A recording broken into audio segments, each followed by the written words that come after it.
हाय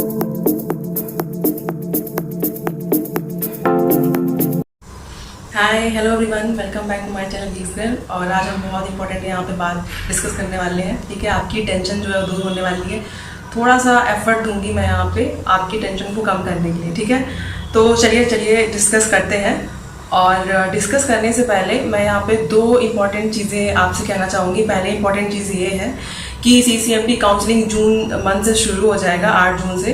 तो प्लीज़ अपने आप को CCMT काउंसलिंग में रजिस्टर करना। ठीक है, आप ये मत सोचना कि आपके पास गेट स्कोर लो है, हाई है, कैसा भी है। ठीक है, तो जो लोग लो गेट स्कोर वाले होते हैं वो सोचते हैं कि हमें नेक्स्ट ईयर गेट प्रिपरेशन फिर से करना होगा, हमें कुछ कॉलेज नहीं मिल सकता। बट ये गलत चीज़ है। ठीक है, तो आपको आपका जो आपके हाथ में है ना, वो आप ट्राई कर सकते हो। तो आपके हाथ में क्या है कि रजिस्टर करना CCMT काउंसलिंग में और लास्ट राउंड तक जाना है, जब तक आपको कॉलेज नहीं मिल जाता तब तक। ठीक है, तो पार्टिसिपेट करना बहुत इंपॉर्टेंट है CCMT काउंसलिंग में।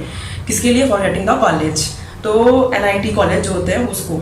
अब पहली इंपॉर्टेंट चीज़ हो गई। और दूसरी इंपॉर्टेंट चीज़ मैं ये बोलने वाली हूँ कि जैसे ही आपका कितना भी गेट स्कोर लो है, आप सोचोगे कि मैं NIT त्रिची में पहले नंबर पे जो NIT त्रिची है, तो मैं उसमें उसका चॉइस भरूँ, उस कॉलेज को भरूँ, तो ये तो मेरे लिए वही बड़ी बात होगी ना कि छोटे मार्क्स में बहुत बड़ा सपना देख रहा हूँ। तो ऐसा कुछ नहीं है। ठीक है, आपको कोई कितनी भी बढ़िया NIT हो, कैसी भी हो, आपको अच्छे से प्रॉपर वे में चॉइस फिलिंग करनी है। ठीक है, आपका गेट स्कोर 350 हो, 340 हो, और या फिर आपका गेट स्कोर 400 हो, कैसा भी गेट स्कोर हो, आपको NIT त्रिची पहले नंबर पे फिल करना है। NIT त्रिची कोई भी NIT है, उसमें क्या होता है, CSE डिपार्टमेंट में 2 या 3 ब्रांचेस होती हैं। एटलीस्ट 2 ब्रांचेस तो होंगी। ठीक है, तो जैसे कि हम NIT जयपुर की बात करें तो 2 ब्रांचेस है, computer science engineering and computer science and information security. तो इस तरीके से NIT त्रिची में, NIT वारंगल में, NIT सूरतकल में, NIT कालीकट में। ठीक है, तो ये सारी NITs में क्या है, इसी तरीके से 2 या 3 ब्रांचेस हैं। तो अगर तो मैं क्यों आपसे बोल रही हूँ कि ब्रांच पे मत जाइए, सीधे आप कॉलेज पे जितनी भी CSE डिपार्टमेंट की ब्रांचेस है सबको चॉइस में फिल करिए। मैं आपसे ऐसा क्यों बोल रही हूँ? क्योंकि प्लेसमेंट के टाइम पे ये चीज़ें मैटर नहीं करती। इनफैक्ट ये होता है कि जिसकी भी जो भी, जैसे मान लीजिए किसी भी कॉलेज की XYZ की बात कर रही हूँ, NIT की बात कर रही हूँ, वहाँ पे मान लीजिए CSE डिपार्टमेंट में 2 ब्रांचेस हैं, एक है CSE और एक है CSE एंड इंफॉर्मेशन सिक्योरिटी। ठीक है, तो CSE ब्रांच में क्या होता है कि हाई गेट स्कोर वाले को लिया जाता है और लो गेट स्कोर वाले को क्या करते हैं, इंफॉर्मेशन सिक्योरिटी वाले ब्रांच में लिया जाता है। लेकिन ऐसा होता है कि इंफॉर्मेशन सिक्योरिटी वाले जो स्टूडेंट्स हैं वो ज़्यादा एफर्ट दे करके बहुत अच्छा प्लेसमेंट लेते हैं as compare to CSE branch के स्टूडेंट्स। ठीक है, तो आप बिल्कुल भी ये मत सोचो कि आपको प्रॉब्लम मतलब कि दूसरे ब्रांच में जाओगे तो आपको प्रॉब्लम होगी, आप प्लेसमेंट में नहीं बैठ पाओगे, ऐसा बिल्कुल भी नहीं है। तो यही मैं आपसे बोलना चाहती हूँ कि आप CSE डिपार्टमेंट में पर्टिकुलर कॉलेज के CSE डिपार्टमेंट को इंपॉर्टेंस दीजिए, ना कि ब्रांच को। ठीक है, तो आप CSE डिपार्टमेंट के किसी भी ब्रांच में जाओ, आपको प्लेसमेंट सेम जगह बैठने को मिलेगा। ठीक है, तो ऐसा नहीं है कि कोई पर्टिकुलर कंपनी किसी पर्टिकुलर ब्रांच के लिए आती है, ऐसा नहीं है। ठीक है, IT जो कंपनीज हैं वो उसमें इंफॉर्मेशन सिक्योरिटी वाला भी बैठेगा, कंप्यूटर साइंस वाला भी बैठेगा, कंप्यूटर नेटवर्क वाला भी बैठेगा।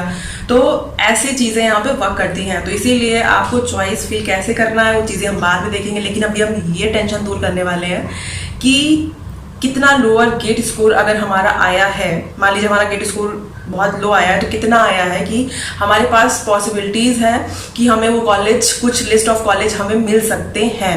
मैं ये नहीं कह रही हूँ मिलेंगे ही, मिल सकते हैं। हमारा काम है ट्राई करना। ठीक है, तो हम लोग एक तरीके के फॉरकास्टिंग कर रहे हैं कि फॉरकास्टिंग मीन्स प्रेडिक्शन कर रहे हैं कि किस तरीके से हमें चांसेस हो सकते हैं कॉलेज को पाने के। ठीक है, तो मैं यहाँ पे क्या करूँगी, सबसे पहले तो मैं यहाँ पे EWS कैटेगरी के बारे में बात करूंगी। ओपन कैटेगरी में EWS कैटेगरी। ठीक है, तो अगर जो भी ओपन कैटेगरी से बिलोंग करते हैं और उनका EWS सर्टिफिकेट पेंडिंग है, नहीं बना है, तो प्लीज़ आप बनवा लीजिए। अगर आपका गेट स्कोर में EWS डिक्लेयर नहीं हुआ था, तो अगर आप काउंसलिंग में रजिस्टर करोगे तो आप अपने EWS सर्टिफिकेट को डिक्लेयर कर सकते हो। ठीक है, सबमिट कर सकते हो, उसके बेस पे काउंसलिंग होगी।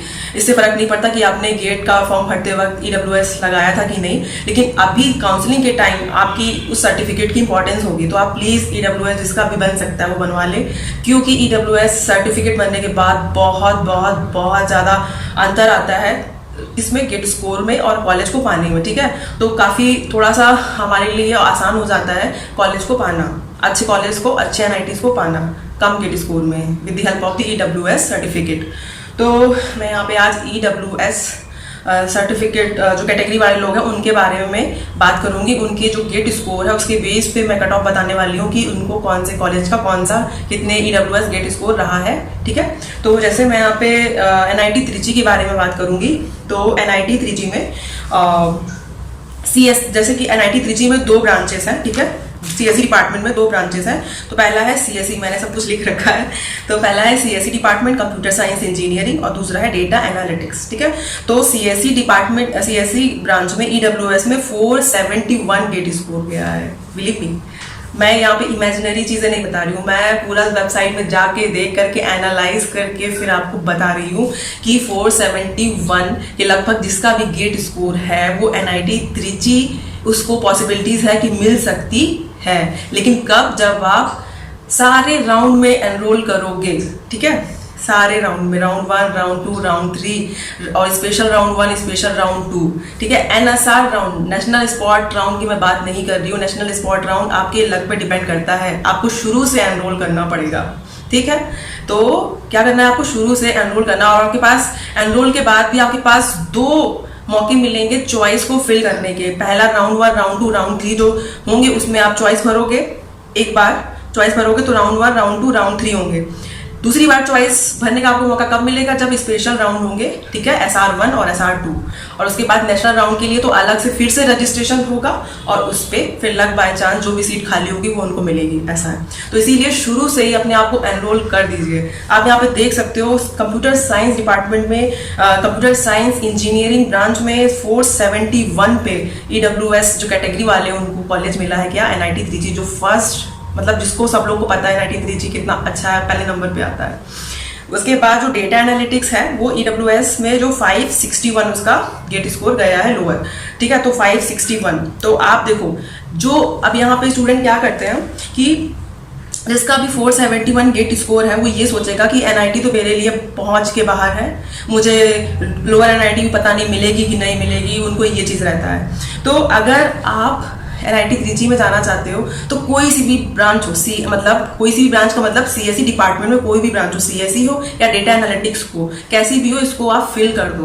क्योंकि अगर एक बार आपको सिर्फ NIT त्रिची में एंटर करना है, उसके ब्रांच में एंटर नहीं करना है, NIT त्रिची में एंटर करना है फॉर CSE डिपार्टमेंट के लिए। और वहाँ पे प्लेसमेंट सेम होते हैं दोनों ब्रांच के लिए, चाहे वो CSE हो चाहे वो डेटा एनालिटिक्स हो, ठीक है। अब चलिए बात हो गई NIT त्रिची के बारे में। अब बात करते हैं दूसरे नंबर के NIT पे, NIT वारंगल के बारे में। तो NIT वारंगल में क्या है, 2 ब्रांचेस हैं CSE डिपार्टमेंट में। पहला है कंप्यूटर साइंस इंजीनियरिंग, दूसरा है computer science and information security, ठीक है। उसमें क्या है, CSE डिपार्टमेंट में 583 गेट स्कोर गया है और CSIS में 556 गेट स्कोर गया है। तो देखिए दोनों 500 से ऊपर है। लेकिन आप देखिए एक ऐसा भी किसी का लक हुआ है कि 471 पे उसको NIT त्रिची भी मिल गया है, ठीक है। तो इसीलिए आपको चॉइस भरते समय बस ये देखना है कि हमें हमारी NIT अच्छी खासी होनी चाहिए। डिपार्टमेंट के अंदर जो ब्रांच है वो सारे सेम है प्लेसमेंट वाइज, ठीक है। उसके बाद तीसरे नंबर बात करते हैं NIT कर्नाटका की, ठीक है, जो सूरतकल है। उसके बाद जैसे उसमें NIT कर्नाटका में क्या है कि 1, 2, 3, 4 तरीके के ब्रांचेस है कंप्यूटर साइंस डिपार्टमेंट में। तो पहला है इंफॉर्मेशन टेक्नोलॉजी। इंफॉर्मेशन टेक्नोलॉजी में EWS में गया है मिनिमम गेट स्कोर 530 से 547, ठीक है, 530 से 547। और दूसरा जो है वो है क्या, computer science engineering and information security, उसमें गया है EWS का 556। और कंप्यूटर साइंस इंजीनियरिंग में गया है 588 से लेकर के 600 तक। और कंप्यूटेशनल फोर्थ जो ब्रांच है वो कंप्यूटेशनल एंड डेटा साइंस है, देखिए डेटा साइंस। और यहाँ पे EWS कैटेगरी में 663 से 676 गेट स्कोर गया है। तो आप ये चारों ब्रांच में कोई डिफर नहीं होगा प्लेसमेंट का, सब में सेम होगा। लेकिन यहाँ पे गेट स्कोर पे क्या डिफरेंस है, तो आप लोअर गेट कैसे भी आपको अगर एंट्री मिल रही है तो आप प्लीज एंट्री ले लीजिए वहाँ पे जाके। और उसके बाद जो 4th नंबर पे NIT राउरकेला के बारे में बात करें। NIT राउरकेला में क्या है, EWS कैटेगरी के लिए NIT राउरकेला में 3 ब्रांचेस हैं CSE डिपार्टमेंट में। पहला है इंफॉर्मेशन सिक्योरिटी और उसमें EWS में है 389। सोचिए 389 गेट स्कोर मिनिमम गया था पिछले साल 2022 में, 389। आप समझ सकते हैं, मतलब जिसके भी आज अगर इस साल के गेट इसको देखा जाए तो 389 शायद उसके आए होंगे जिसके 36 या 37 मार्क्स होंगे, सोचिए। और उसको मिल रहा है गेट 37 38 वाले मार्क्स वाले बच्चे को मिल रहा है क्या, NIT राउरकेला। ठीक है, तो देख सकते हैं आप यहाँ पे कितना बिग डिफरेंस है, और आप अपने आप को सोच सकते, चांसेस जान सकते हैं कि क्या चांसेस होंगे आगे जाने के। और दूसरे जो ब्रांच है सॉफ्टवेयर इंजीनियरिंग, उसमें EWS कैटेगरी में 406 है मिनिमम और 442 है रेंज। ठीक है, ये जो मैं पॉसिबिलिटीज मिनिमम लेके चल रही हूँ कि ये जो जिनका भी गेट स्कोर इस रेंज में है तो वो अपने आप को सोच सकते हैं कि उनको NIT राउरकेला मिल जाएगा। फिर उसके बाद थर्ड जो ब्रांच है वो कंप्यूटर साइंस है, उसमें 504 गेट स्कोर गया है। और फिर हम बात करेंगे NIT कालीकट की। NIT कालीकट में क्या है कि दो ब्रांचेस हैं, एक है CSE एंड इंफॉर्मेशन सिक्योरिटी, उसमें है EWS में 460 गेट स्कोर, और एक है कंप्यूटर साइंस इंजीनियरिंग ब्रांच जिसमें EWS कैटेगरी के लिए 508 से 525 तक की रेंज दी गई है, सोचिए आप। फिर हम बात करते हैं MN NIT इलाहाबाद की। तो MN NIT इलाहाबाद में क्या है, कंप्यूटर साइंस डिपार्टमेंट में 3 ब्रांचेस हैं, और पहली वाली जो ब्रांच है उसमें computer science engineering and artificial intelligence और डेटा साइंस, ये एक ब्रांच का नाम है। और इसमें क्या है, EWS कैटेगरी में 450 से लेकर के 468 468 तक गेट स्कोर वाले इसमें एंटर पा सकते हैं, पॉसिबिलिटीज है उनकी। तो आप अपने आप को यहाँ पे सोच सकते हो जिसके भी गेट स्कोर इस रेंज में लाई करते हैं। और इंफॉर्मेशन सिक्योरिटी दूसरी ब्रांच की बात करें तो इंफॉर्मेशन सिक्योरिटी, और उसमें क्या है 385 से 429, समझ रहे हैं आप, 385 वाले को NIT इलाहाबाद मिल जा रहा है। और एक थर्ड जो ब्रांच है वो कंप्यूटर साइंस इंजीनियरिंग है, उसमें 464 से लेकर के 499 गेट स्कोर तक की रेंज है। और इसके बाद हम बात करते हैं मेरे कॉलेज है NIT जयपुर की, तो उसमें 2 ब्रांचेस हैं, CSE है, CSE में 446 गया था पिछले साल 2022 में, और computer science engineering and information security जो ब्रांच है उसमें 381 से 389 तक गेट स्कोर वाले बच्चे को लिया गया था पिछले साल। तो आप अपने आप को यहाँ पे एनालाइज कर सकते हो कि आप कहाँ लाई करते हो। रोने से कुछ मिलेगा नहीं, चीज़ें आपको ट्राई करनी पड़ेगी। उसके बाद हम बात करते हैं VNIT नागपुर की। VNIT नागपुर में CSE सिर्फ एक ही ब्रांच है, और CSE ब्रांच है वो, और EWS के लिए 337 यहाँ पे मिनिमम गेट स्कोर गया। फिर हम उसके बाद बात करेंगे SVNIT सूरत की, और उसमें भी सिर्फ एक ही ब्रांच, एक ही कंप्यूटर साइंस डिपार्टमेंट में एक ही ब्रांच है CSE, और EWS के लिए 446 से लेकर के 410 तक गेट स्कोर गया है मिनिमम। ठीक है, तो अगर आपकी जो गेट स्कोर है वो 346 है, मतलब 350 से 400 के बीच में अगर आपका गेट स्कोर है तो आपको ये SVNIT सूरत मिल सकता है। ठीक है, तो ये कॉलेज भी बहुत सही है, प्लेसमेंट भी बहुत अच्छे होते हैं, जो भी मैं कॉलेज आपको लिस्टेड वे में बता रही हूँ। उसके बाद हम बात करते हैं NIT जमशेदपुर की। NIT जमशेदपुर में क्या है कि 2 ब्रांचेस हैं, एक CSE ब्रांच है, उसमें क्या है EWS के लिए 363 से 389, देखिए आप यहाँ पे 300 में बात हो रही है, तो 363 से 389 वाले रेंज में जो बच्चे हैं उनको पिछले साल NIT जमशेदपुर मिला था। और दूसरी ब्रांच की बात करें information system and security engineering, दूसरी ब्रांच है इनके यहाँ, और EWS के लिए 357 गेट स्कोर मिनिमम गया था। उसके बाद हम बात करते हैं NIT सिलचर की। NIT सिलचर में एक ही ब्रांच था, कंप्यूटर साइंस इंजीनियरिंग, EWS के लिए 363 से 403 गया है। सोचिए आपकी 363 से 403 में जिसका गेट स्कोर लाई करता है उसको NIT सिलचर मिल जाएगा। ऐसा हम कंफर्मली नहीं कर सकते, लेकिन हम ट्राई करके कर सकते हैं, पिछले साल का डेटा यही है। उसके बाद हम बात करते हैं NIT कुरुक्षेत्र की। तो NIT कुरुक्षेत्र में क्या है, कंप्यूटर इंजीनियरिंग, दो ब्रांचेस है, कंप्यूटर इंजीनियरिंग में EWS के लिए 381, और computer engineering and cyber security के लिए EWS कैटेगरी वालों के लिए 338 से लेकर के 371 वाले रेंज में जो भी लाई करते हैं उनको NIT कुरुक्षेत्र मिल सकता है। NIT रायपुर की बात करते हैं। NIT रायपुर में एक ही ब्रांच है, इंफॉर्मेशन टेक्नोलॉजी, और EWS जो कैटेगरी वाले हैं उनके लिए रेंज गई है 337 से लेकर के 371 तक। तो देखिए आपकी 350 के अंदर ही है ये रेंज, है ना, 350 के अंदर ही है, 337। तो सोचिए ऐसे बच्चों को मिल जा रहा है। तो 337 जो गेट स्कोर है इस साल के गेट स्कोर के हिसाब से उसका जो मार्क्स होगा वो कितना हो सकता है, वो शायद मुझे लगता है आगे इस बार का जो पासिंग मार्क्स था वो 30 कितना था, 33 या 34 था, 33 था। तो आप जान सकते हो कि उसके शायद इसमें 34 मार्क्स आए होंगे, 34 या 34.67 ऐसे कुछ मार्क्स आए होंगे। तो उसका स्कोर होगा इतना, सोचिए। तो पासिंग मार्क्स के बिल्कुल आप पास में हो, फिर भी आपको एनआईटी रायपुर मिल जा रहा है, ठीक है।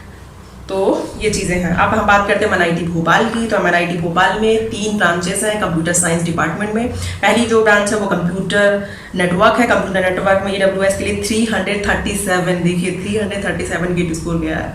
और एडवांस दूसरा जो ब्रांच है वो एडवांस कंप्यूटिंग है। एडवांस कंप्यूटिंग में ईडब्ल्यूएस के लिए 468 से लेकर के 482 रेंज वाले को मिली है चीज़ें। उसके बाद इंफॉर्मेशन सिक्योरिटी थर्ड ब्रांच है, उसमें क्या है ईडब्ल्यूएस में 450 से 464 आपकी स्क्रीन पे अच्छे से दिख रहा होगा। तो ये चीज़ें ऐसे रेंज में लाई करने वाले बच्चों को क्या मिला था, एनआईटी भोपाल। अब एनआईटी भोपाल में जाइए, वहाँ पे बीईएल आती है, पीएसयू आती है, आराम से पीएसयू में भी गवर्नमेंट जिनको इंटरेस्ट है जा सकते हैं। एनआईटी में भी बीईएल आती है, एमएनआईटी इलाहाबाद में भी बीईएल आती है, गवर्नमेंट जॉब पा सकते हैं। तो एनआईटी है जिसमें गवर्नमेंट पीएसयू भी आते हैं, ठीक है, जॉब के लिए। तो आराम से आप जा सकते हो वहाँ पे और जॉब ले सकते हो इतने कम गेट स्कोर पे। तो बिल्कुल भी नेक्स्ट ईयर का वेट मत करिए, अभी ट्राई करिए। अगर अभी नहीं होता कुछ तो आप नेक्स्ट ईयर की बातें कर सकते हैं, लेकिन अभी तो आपको ट्राई करना, अभी आपके पास टाइम है, अभी आपको एफर्ट देना है। तो चलिए उसके बाद हम बात करते हैं एनआईटी दुर्गापुर की। तो एनआईटी दुर्गापुर में एक ही ब्रांच यहाँ पे दी गई है, वो है कंप्यूटर साइंस इंजीनियरिंग। और ईडब्ल्यूएस के लिए 363 से लेकर 425 तक के गेट स्कोर वाले को एनआईटी दुर्गापुर मिला था। उसके बाद हम बात करते हैं एनआईटी जालंधर की। एनआईटी जालंधर में 2 ब्रांचेस हैं, एक है सीएसई और उसमें गया है ईडब्ल्यूएस के लिए 319 आप समझ रहे हैं, 319 गेट स्कोर गया और 332 के बीच में रेंज है। देखिए आप यहाँ पे 350 रेंज भी नहीं है, एनआईटी जालंधर में 350 रेंज भी नहीं है। आपको सीएसई ब्रांच के लिए क्या है 319 से लेकर के 332 तक, 350 के नीचे आपका रेंज है, फिर भी आपको एनआईटी जालंधर मिल जा रहा है। तो सोचिए आप, वो भी ईडब्ल्यूएस कैटेगरी के लिए। ये एससी एसटी वाला भी मैं नहीं बता रही हूँ, मैं ईडब्ल्यूएस कैटेगरी की बात कर रही हूँ, ठीक है। तो ये चीज़ें हैं। देखिए 319 जिसका गेट स्कोर होगा वो तो बिल्कुल पासिंग मार्क्स पे ही होगा, ठीक है। जो भी कट ऑफ गेट का क्वालिफाइंग जो मार्क्स होता है वही मार्क्स उसके हैं, तो ही ये एनआईटी जालंधर मिल जा रहा है, सोचिए आप। तो ये फायदा है सारे राउंड में पार्टिसिपेट लेने का।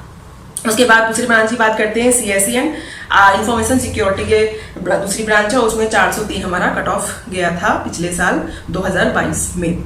उसके बाद हम एनआईटी हमीरपुर की बात करेंगे। तो उसमें 2 ब्रांचेस हैं एनआईटी हमीरपुर में, एक है computer science engineering and artificial intelligence, जिसमें ईडब्ल्यूएस कैटेगरी में 337 गेट स्कोर से लेकर के 381 गेट स्कोर वाले स्टूडेंट्स को ये कॉलेज मिला था, ठीक है। और दूसरी ब्रांच की बात करते हैं सीएसई ब्रांच की, कंप्यूटर साइंस इंजीनियरिंग की। तो ईडब्ल्यूएस के लिए 420 रहा है। अब देखिए सीएसई में क्या होता है, थोड़ा सा स्कोर ज़्यादा है, 420 है, और सीएसई आर्टिफिशियल इंटेलिजेंस में कम स्कोर है, लेकिन आप यहाँ पे एंट्री तो ले सकते हो ना। दोनों में प्लेसमेंट पॉइंट ऑफ व्यू से कोई डिफरेंस नहीं होगा, सारी कंपनियों में सारे बच्चे विजिट बैठते होंगे, ठीक है। सारी जो भी कंपनी आईटी कंपनी नहीं ब्रांच पूरे डिपार्टमेंट को विजिट करती हैं, ना कि किसी पर्टिकुलर ब्रांच को। तो ये हो गया। उसके बाद भी और चीज़ें हैं, लेकिन मैं इतना ही आपको बता के एग्जाम्पल ये देना चाह रही हूँ कि प्लीज़ अपने आप को सीसीएमटी काउंसलिंग में प्लीज़ आप एनरोल करें, ठीक है, और देखें चीज़ें, ट्राई करें, एफर्ट दें। बिल्कुल भी ये चीज़ें नहीं सोचनी है कि हम नेक्स्ट ईयर ही देंगे, जो भी होगा हम नेक्स्ट ईयर ही देखेंगे। तो कम मार्क्स हैं आपके 300, मतलब आप यहाँ पे देख सकते हो मिनिमम जो गेट स्कोर यहाँ पे है ना 319 है। सोचो 319 जिसके पासिंग मार्क्स है उस बच्चे को भी एनआईटी जालंधर मिल जा रहा है। तो प्लीज़ अगर जिसके भी 319 गेट स्कोर मिनिमम है, प्लीज़ अपना होप ना छोड़े, आराम से एनरोल करें अपने आप को, ठीक है। तो मैं इतना ही बताना चाहती थी। और बाकी जो चॉइस फिलिंग होगी, जैसी भी क्वेरी होगी, वो हम चीज़ें काउंसलिंग जब हम लोग चॉइस फिल करेंगे उसके 2-3 दिन पहले मैं वीडियो डाल दूंगी, जिससे आपको आइडिया लग जाएगा कि कैसे आपको चीज़ें करनी है, क्योंकि वो आपका पर्सनल चीज़ है। किसी को IIIT जाना है, किसी को एनआईटी में जाना है, किसी को एनआईटी का टैग चाहिए, किसी को प्लेसमेंट चाहिए ज़्यादा। तो बहुत सारी चीज़ें हैं जो मैं अभी आपको बोल के कंफ्यूज नहीं करूँगी, जो मैं बाद में चीज़ें आपको क्लियर करूंगी। तो अभी फिलहाल मैं यही चीज़ बताने वाली थी। पहली चीज़ क्या थी कि आपको एनरोल करना है, दूसरा ये कि पर्टिकुलर कॉलेज में पर्टिकुलर डिपार्टमेंट में कंपनी विजिट करने आती है, ना कि पर्टिकुलर ब्रांच में, ठीक है। तो पर्टिकुलर कॉलेज के एक ब्रांच से कितने भी उसके, एक डिपार्टमेंट के कितने भी उसके सब ब्रांच हो, जो भी आपको मिले आप ले लो, ठीक है, एंटर करने के लिए। लेकिन जो कंपनी आई उसमें कोई डिफरेंस नहीं होता है, ठीक है। तो ये चीज़ें मैं आपको बताने वाली थी और अपने आपको तो एनरोल करना ही करना है। तो चलिए नेक्स्ट वीडियो में मिलेंगे, और ओपन कैटेगरी के लिए भी नेक्स्ट वीडियो बना दूंगी मैं, ठीक है। तब तक के लिए मैं चलती हूँ, बाय बाय।